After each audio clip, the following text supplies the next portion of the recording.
ఆధునిక భారతదేశంలో న్యాయ వ్యవస్థపై వాన్ హేస్టింగ్ కాలం నుండి అభివృద్ధి చెందింది. గవర్నర్ జనరల్ అండ్ వైస్రాయ్ల పాత్ర. వాన్ హేస్టింగ్ ఇతను భారతదేశంలో న్యాయ వ్యవస్థలపై శ్రద్ధ చూపించిన మొదటి గవర్నర్ జనరల్. స్థానిక వివాదాలు పరిష్కారం కొరకు మున్సిఫ్ కోర్టులను ఏర్పాటు చేశాడు. జిల్లా స్థాయిలో కేసుల కోసం పరిష్కారాన్ని దివానీ న్యాయస్థానాలను ఏర్పాటు చేశారు. ఇతను పరీక్షలను రద్దు చేసి వాటి స్థానంలో జ్యూరీ విధానాన్ని ప్రవేశపెట్టాడు.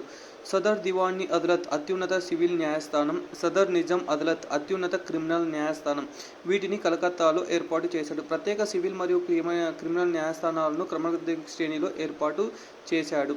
కార్న్వాలిస్ ఇతను సంచార న్యాయస్థానాలను మొబైల్ కోర్టును ఏర్పాటు చేశాడు. న్యాయస్థానాలకి గ్రామాలకు వెళ్లి సత్వర న్యాయం అందించడం దీని ఉద్దేశం. కలెక్టర్ గల మెజిస్ట్రేట్ అధికారాలు రద్దు చేశాడు. విలియం బెంటిక్ ఇతను సంచార న్యాయ వ్యవస్థను రద్దు చేశాడు. సదర్ దివానీ అదాలత్ మరియు సదర్ నిజాం అదాలత్ను అలహాబాద్లో